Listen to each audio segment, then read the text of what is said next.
Política, Osmando traz para a gente agora o alerta da FAO, o órgão das Nações Unidas. Osmando, mês de julho foi o mais quente da história do mundo, de todos os tempos.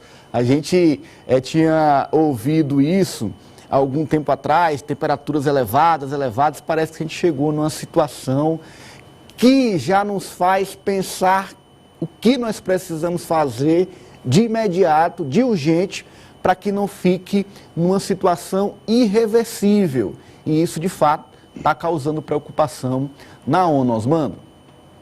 Exatamente. A diretora da FAO, que é exatamente o organismo da ONU que trata de alimentação, ela o depoimento dela é baseado num estudo que a própria FAO realizou, foi divulgado agora em julho, em que revela toda a preocupação com a questão ambiental, com a elevação das temperaturas e as transformações que isso tem impulsionado no mundo, com o crescimento da seca, diminuição dos espaços e a intensidade com que as secas vêm ocorrendo. Quando não há seca, aí vem as enchentes, ocasionadas também pela elevação das temperaturas, com a elevação do nível dos mares e dos rios e as inundações. E isso vem afetando de forma brutal os solos que são destinados ao plantio de alimentos no mundo, o que faz com que a produção de alimentos no mundo esteja diminuindo. E a tendência é que aumente essa diminuição, que se agrave essa diminuição da oferta de alimentos.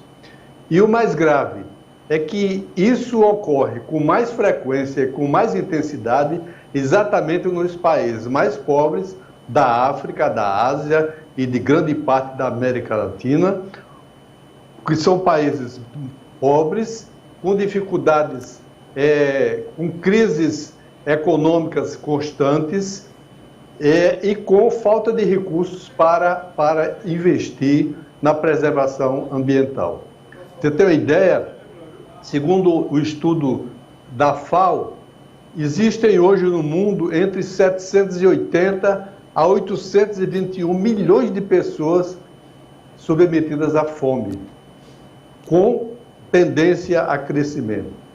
Somente com a pandemia da Covid-19 e associado a isso a guerra recente que se implantou há pouco mais de, não tem 2 anos ainda que surgiu a guerra da Ucrânia com a Rússia, esses 2 eventos fizeram aumentar 122 milhões de pessoas submetidas à fome.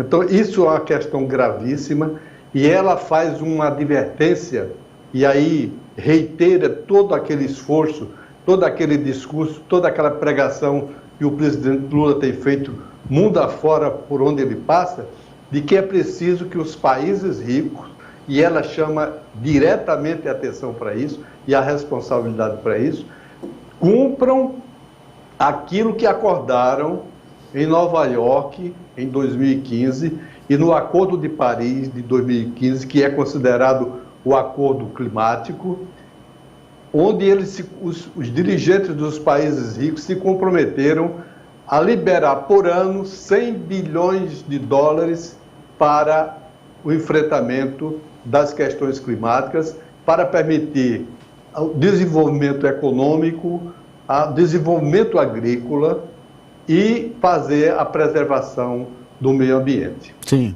Ela cita, inclusive, o Brasil como um exemplo, e cita como exemplo, dentro disso, a Embrapa, porque foi graças ao desenvolvimento, ao desempenho de uma empresa como a Embrapa, que é uma empresa pública, que foi, inclusive, sucateada, tentaram sucatear no governo passado, foi possível ao Brasil aumentar a produtividade de grãos, de sementes, em 480%, enquanto o uso territorial subiu apenas 140%. Sim. Então, 480% de aumento de produtividade com ocupação de só 140% das terras. E ela faz isso, esse lembrete, como um exemplo de que o mundo pode se plantar melhor se tiver um uso do solo de forma mais adequada, com tecnologia, com o uso de sementes melhoradas, com a aplicação da ciência, é possível aumentar a produção e não ter uma extensão necessária de terra para a produção desses alimentos.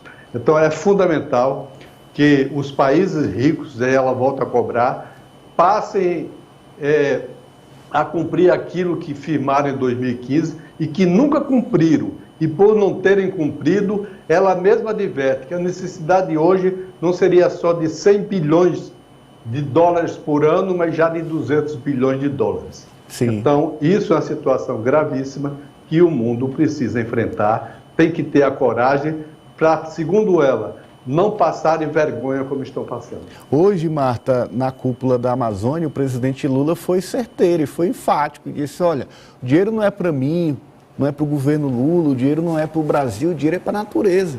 A natureza precisa do dinheiro para fazer essa preservação ambiental, para devolver ao meio ambiente o que os países ricos tiraram com a sua industrialização desenfreada, com a poluição desenfreada. É preciso que esse dinheiro retorne para a preservação do meio ambiente. E aí a Amazônia, o Brasil, tem um destaque nessa missão, que não é do governo Lula, repito, não é só do Brasil, é da humanidade. Para a gente poder sobreviver, a situação está ficando cada vez mais extrema. São temperaturas nunca antes vistas, em outros pontos, enchentes, chuvas nunca antes vistas.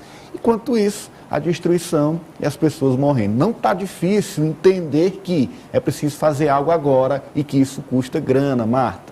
Com certeza, Ananias, veio em boa hora esse debate.